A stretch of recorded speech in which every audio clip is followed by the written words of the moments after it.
The Braves are finally home to begin the 2023 season for the first time after a good road trip, and now they'll be facing the San Diego Padres, one of the most talked about teams during the offseason, and a team the Braves could see potentially in a postseason series. We'll be discussing that upcoming series on this episode of Locked On Braves, so let's get into it.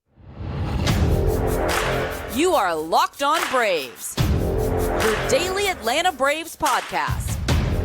Part of the Locked On Podcast Network, your team every day.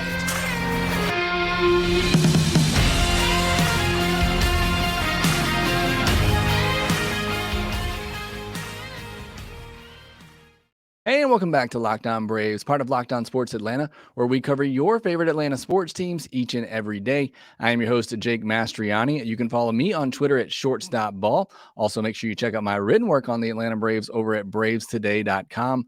Make sure you follow the podcast on Twitter at LockedOn_Braves. Send in any questions, comments, or feedback that you have for the podcast. If you're new on YouTube, make sure you hit that subscribe button. And if you're watching there as well, make sure you hit that thumbs up button to help support the show. And thanks as always for making Locked On Braves your first listen of each and every day. The Braves are home for their home opener on Thursday, and we're going to be bringing in Javier Reyes from Locked On Padres to preview that series, which should be a fun one against a very good Padres team. So let's go ahead and bring in Javi. Javi, thanks so much for joining the podcast. Known each other for a while now. We haven't done one of these crossovers since I've joined the Locked On Braves podcast, so very excited to be doing this with you. Talking about what should be a very fun season, Javi, or a fun series, but a fun season for both teams for sure. Yeah. Oh, absolutely, man. I'm thrilled to be here. First of all, we talked about off air, the background, just absolutely killing it. Just truly phenomenal. The hats, the newspapers, the posters, whatever, just really good stuff. And it's funny, yeah, it's been so long. I remember you telling me, hey man, I think Corbin Burns really is that good, that type of thing. And then Corbin Burns goes off and I'm like, yeah, this guy knows what he's doing. And I think you were actually the first guest I had on my podcast as well, or at least the first like non-Locked On host on my podcast. So that was a lot of fun. So really going full circle here, man. But I'm really thrilled because the Braves are just one of the more fun teams out there. They've been that way for a while. Even when they didn't win, they were still super consistent, and they have so much to talk about always. So I'm thrilled to be here, man, for the first, I think, series, at least for the Padres. I forgot who the Braves have played so far, but for the Padres this year of like a giant, like heavyweight matchup. And I think that's a lot of fun and I'm looking forward to it. Yeah, it should be a really good one. And if you haven't already checked out Javi, make sure you do so at Javi Peno on Twitter, and make sure you check out Locked On Padres as well.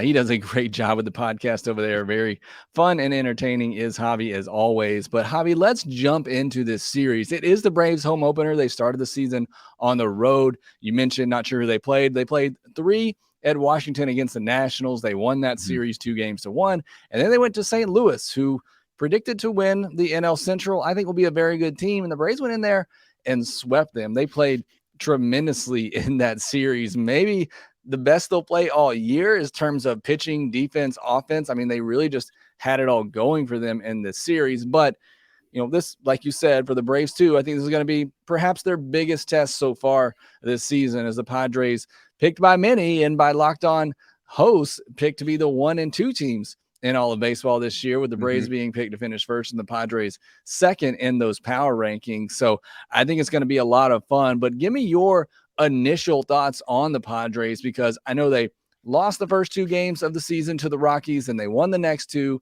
and then played a weird 2-game set against the Diamondbacks for whatever reason, and split that as well. So just give me your initial thoughts on the Padres here through their first 6 games.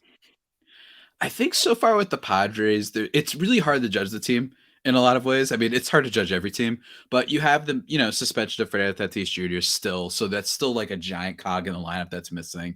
And then you have, Yu Darvish only just made his first start. Joe Musgrove is still on the IL with his kind of weight room incident with his toe. So he should be back soon.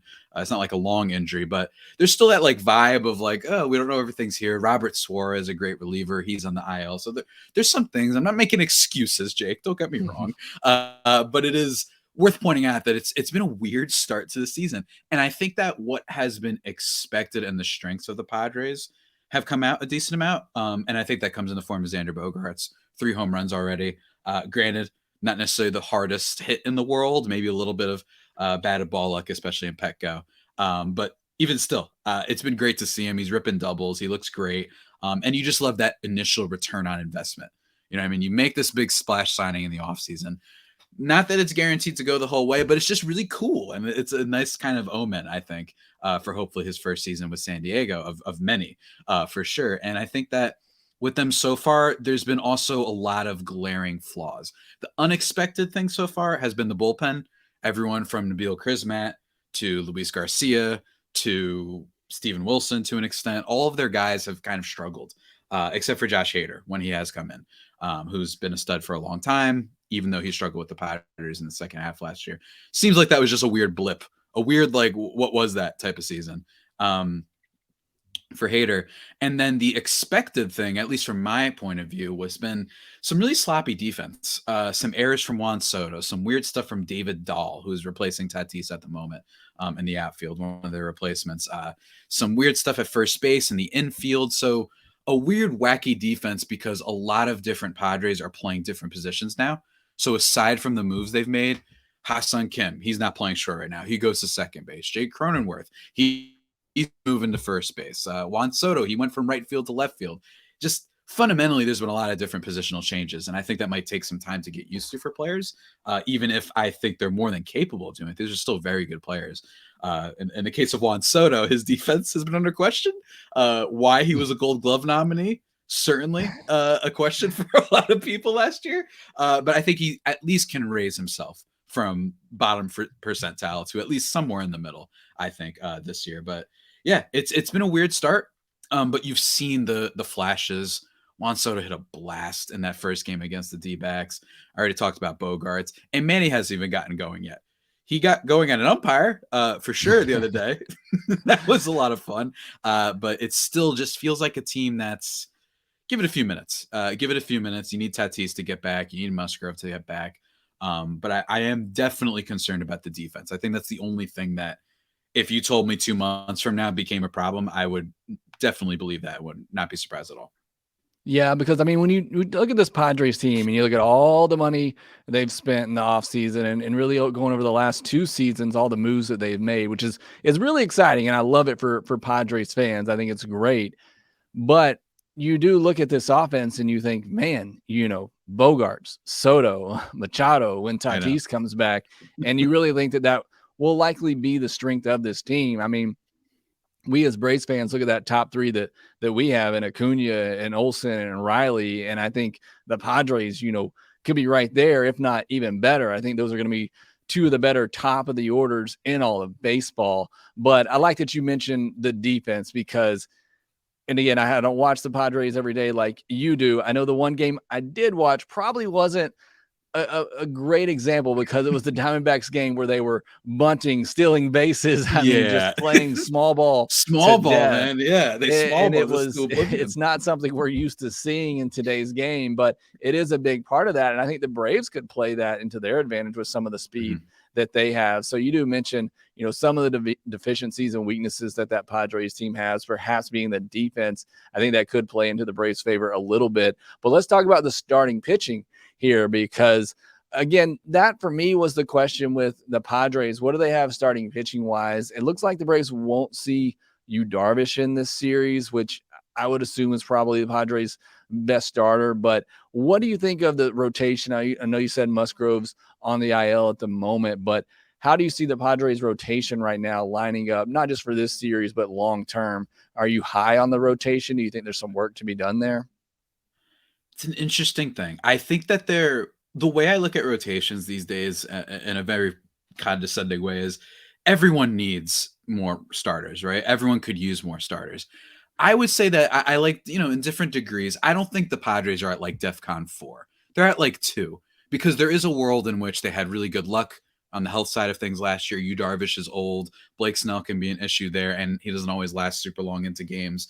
Joe Musgrove, I have no issues with. But then you bring in Michael Wacha, who I like the signing, but it's also worth pointing out that they're kind of bringing him in because they just need someone, right? You need a little bit more reliability. And even if he's at least a guy that can throw innings, got a little bit lucky with the Red Sox last year, at least if you go by expected stats.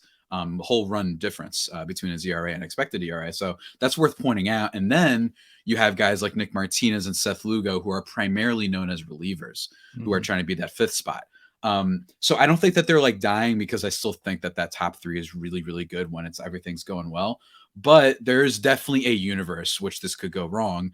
And you saw 2 years ago in 2021 when it did go wrong, when Darvish was off, when Snell was off, when they had some injuries in the back end and they had to start Jake Arrieta in games. Now, years ago, that would have been great to start Jake Arrieta, but not anymore, right? So those are some problems. But so far, I think it's interesting because Seth Lugo's first start, he was electric. He was fantastic. 7 innings, only gave up a run. He struck out 7, didn't walk a batter. So it's possible. And I do like that Lugo had a lot of people interested in him in the offseason. That's always something I like to look at. It happened with Musgrove a few years ago when he was on the trade market.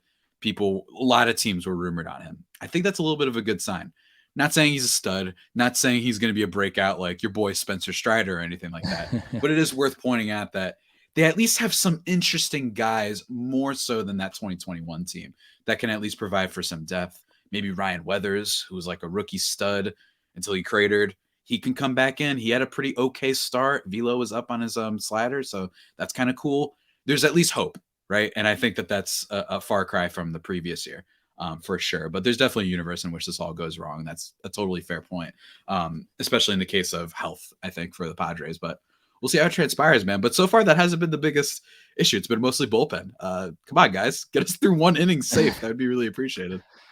Yeah, no, again, when I just look at this roster again from an outside perspective, the one, I guess, concern I had for the Padres coming into the season was just the starting pitching depth. Like you said, if everybody's healthy and things go right, I think it could be a really solid rotation. But if that doesn't happen, and again, I don't know all the prospects as well as you or others do following the Padres, but I just felt like that could be one area of weakness on what should be a really good team regardless. And as a Braves fan who watched Seth Lugo as a reliever for years with the Mets, to see him as a starter, that threw me off a little bit. But as you said, did have a really good start with the Padres.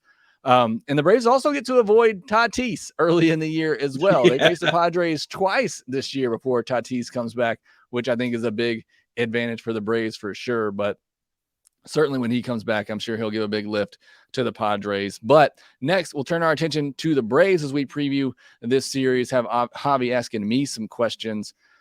Before we do that, for a championship team, it's all about making sure every player is a perfect fit. It's the same when it comes to your vehicle. Every part needs to fit just right. So the next time you need parts and accessories, head to eBay Motors. With eBay Guaranteed Fit, you can be sure every part you need fits right the first time around. Just add your ride to My Garage and look for the green check to know the part will fit or your money back. Because just like in sports, confidence is the name of the game when you shop on eBay Motors. And with over 122 million parts to choose from, you'll be back in the game in no time. After all, it's easy to bring home a win when the right parts are guaranteed. Get the right parts, the right fit, and the right prices on ebaymotors.com. Let's ride. Eligible items only. Exclusions apply. If you're looking for a delicious tasting protein bar, Javi, you already know where I'm going here. You gotta try Built Bar. We tell you about them all the time. Built Bars are the best protein bar out there. Not only are all Built Bars covered in 100% real chocolate, but they're also high in protein, low in sugars. They are great for you. If you're a Locked On Braves listener, you know my favorite is the cookies and cream. But Javi, I'm eager to know, what is your favorite Built Bar? I've been riding with Cherry Barcia since day one, man. What can I say? Love it. Yeah, I would say that suits you. That sounds about right there. So everybody's got their favorite. There's tons of great flavors to choose from over at built.com. So make sure you go there now to order yourself a box, or now you can even run out to Walmart or Sam's Club to get yourself a box right away. However you choose to get your Built Bars, make sure that you go grab some today.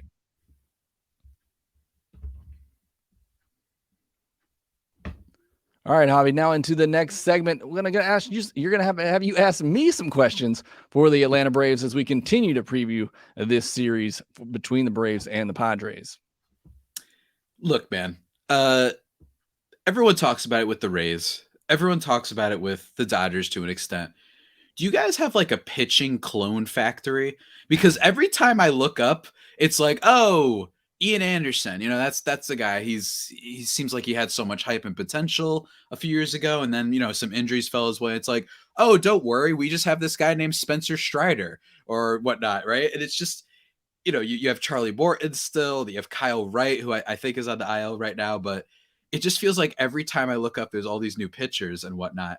But I am wondering, like, is the Braves how much do you think that they could survive that stuff? Because I know Max Fried got hurt. I know that was on opening day too, so that wasn't a great start. Former Padre, love him, rooting for him. Very sad that he's not on my team. But still, I feel like this team has just so much depth. I mean, it's ridiculous. I actually think that maybe quietly they might have the best catching stuff in baseball, dare I say, because you also have Darno as the backup somehow, which is wild to me. Like, I don't get it. Like, it's just, I don't know. I just think that the Braves, they did get that number one ranking. I personally would have had Houston. But it's a toss up. I don't really care. I'm just wondering, kind of with the Braves, with this rotation, what do you think is the key for them, I guess, for the rest of the season? Because every time I look up, there just seems to be a new guy. And do you think that all those guys are legit, or are these just kind of flashes in the pan, dare I say? So for Fried and Strider, I think they are both legit, top of the rotation, ace type, Cy Young type potential players. And my key, and I talked about this previewing the season, is having those two healthy for the postseason. And unfortunately for the Braves, that was not the case going into last year's postseason. And you saw it. Strider was coming off an oblique injury, hadn't pitched in over 2 weeks, and just ran out of gas against the Phillies in that series. Max Fried was coming off a major illness where he threw up his last time he was coming out of a game, had to come out early because he was so sick. So it's really just health. And I know that's the easy thing to say. And it's what we talked about with the Padres, with their rotation. If they're healthy, I think they'll be fine. But for the Braves in particular, it's those two guys. If they're going to win in the postseason, I think for the Braves and the Padres, don't want to put the cart before the horse, but we're looking towards the postseason. It would be a big failure, I think, if either of these teams aren't in the postseason with all the wild cards that you have now. Yeah.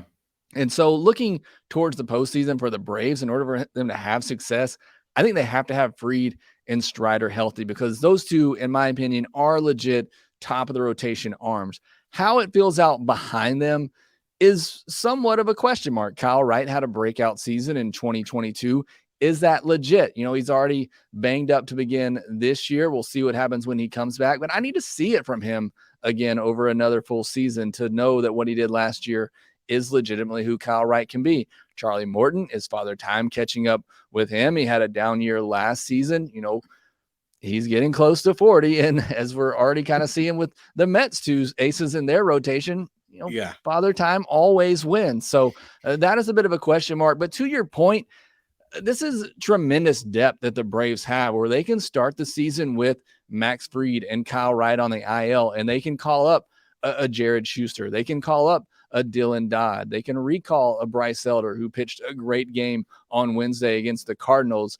This is the most depth that I've ever seen for a Braves rotation. And oh, by the way, Michael Soroka is working his way back, and he was a pretty good pitcher last time he was healthy. So there's just a lot of great depth in this Braves team in general, but a lot of the pitching staff at well that I think will help them get through a 162 game season. But again, the key for me looking ahead towards the postseason is Max Fried and Spencer Strider. They have to be healthy in order for the Braves to reach their goals in 2023. Yeah, I mean, that sounds about right. I think that the Braves have been doing such a really good job at. Yeah, I mean, it even started when they won the World Series, where they've really rebounded despite having like this. I mean, 2021 was kind of almost like a year from hell in terms of just, you have Acuna get hurt, you have Soroka suffer the setback, all these things that they still push through and they keep making all these moves. I just think that Anthopoulos and that crew deserves credit for being really truly the best, I think, in the game right now in a lot of ways, not just because of the contracts and whatnot. I know a lot of people bring that up. You got Acuna on a really team-friendly contract, for example, but just create Michael. Who the heck is Michael Harris? You know what I mean? Like, I had no idea who this guy was, and now he's just this speedster who's got a lot of power and whatnot. He seems like he's going to be the next big thing. They extend him for a good contract. I guess my other thing would be are we sure the NL East is going to be that competitive? Like, are we sure? Because I know that the Phillies were in the playoffs last year, and this isn't me trying to, like, I don't know, jinx your team or anything like that, but Phillies, no Harper, it's just no Hoskins. That's a really flawed team defensively, and they were the worst team coming into the postseason last year. The Mets have all of the bad omens on the wall with Diaz, my beloved Diaz, Justin Verlander on the IL. Just bad vibes everywhere. I feel like a lot of people projected this division to be extremely tight. I am wondering if it really might not. And I don't know I just feel like there's no questions on this Braves team aside from maybe like Ozzy Albies and whether or not he should actually be a switch hitter, maybe just stick to one side. I don't know. That's just me. Just cursory glance at the splits every now and then. I'm like, this is a little odd, but I don't know, man. Do you think that this is kind of the Braves division to lose? I mean, I think obviously a little bias here. I do think they're the best team, and I think they're the most complete team and have the most depth.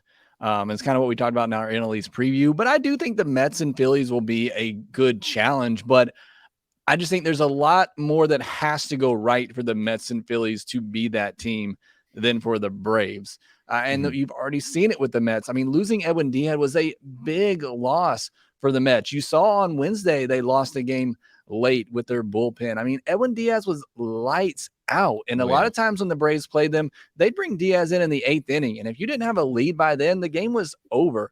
That's unfortunately a big loss for them. The Phillies have lost Rhys Hoskins for the year, and they're without Bryce Harper right now. I mean, those are some big losses for those two teams. And I just think the Braves have more depth than those two guys if they do suffer injuries like that. Like I said, they're without Max Fried for the moment, and hopefully it is just for a moment, but I feel like the Braves have the depth to cover those types of setbacks, and I don't know that the Mets do. Now, the Mets have a couple of prospects in Beatty and Francisco Alvarez, who I think are going to come up and play a big role at some point. So I actually believe more in the Mets than I do the Phillies, but I think both are still going to be very good. I do think it's a tight race, but I do think the depth of the Braves gives them the advantage. But for the Mets, you're counting on a couple of 40-year-olds at a top of your rotation to stay healthy all year and be effective. And when they pitch, they're really good, but that's a lot of hope riding on those two guys. Like I said with the Braves, in order for them to reach their goals, Fried and Strider have to be healthy come postseason time.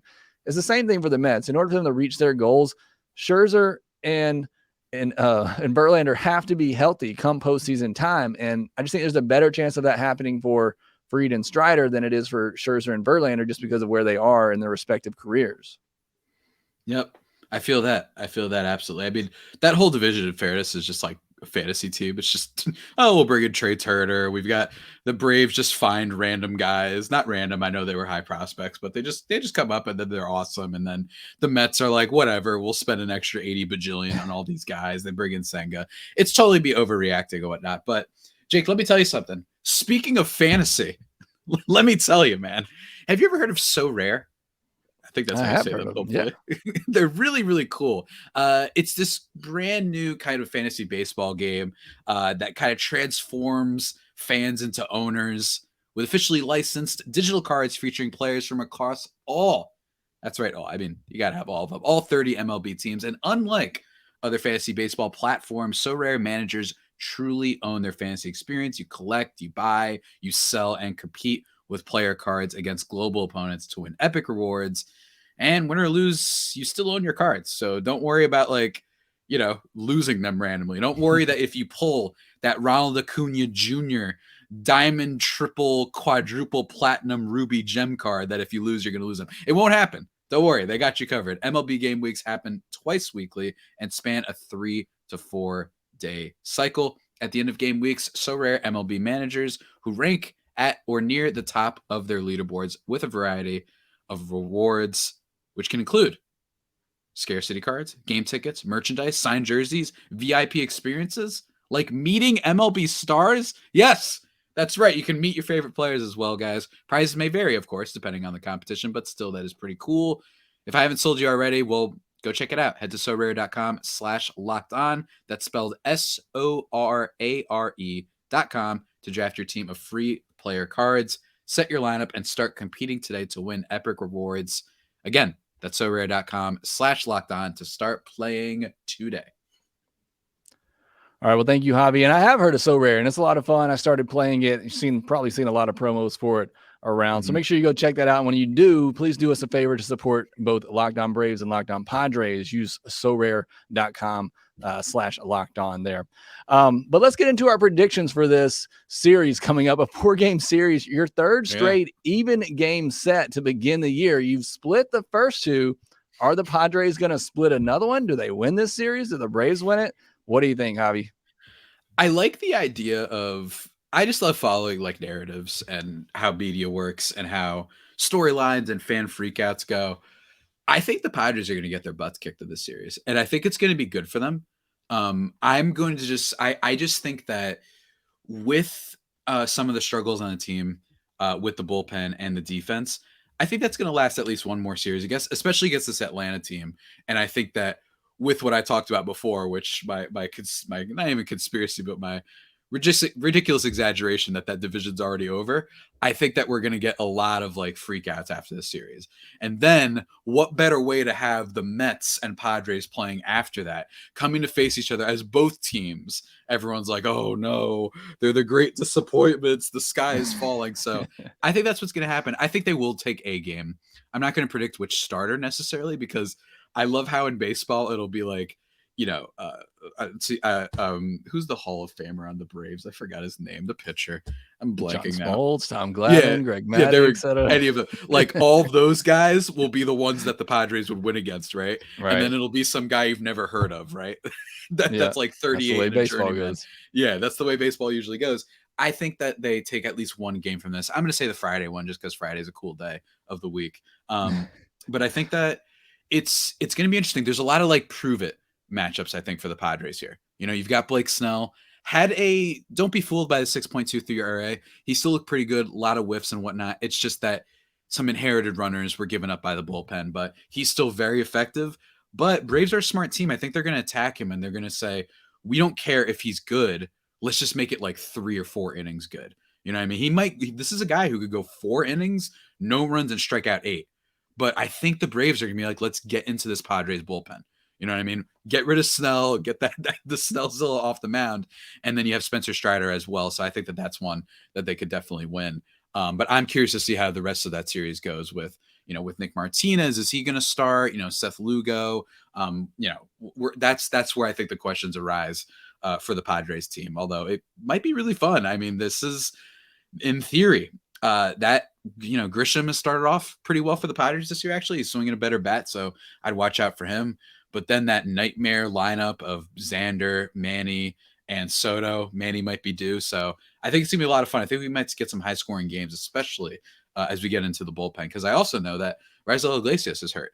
Again, this team has like 80 bajillion pitcher injuries. It just does not matter. So it might get fun in the bullpen. That's my prediction. Okay. Yeah, no, I like that. And I probably should have set you up with the pitching matchups before I set you up for a prediction here. That's on me. Good. But yeah, Blake Snell and Spencer Strider on Thursday.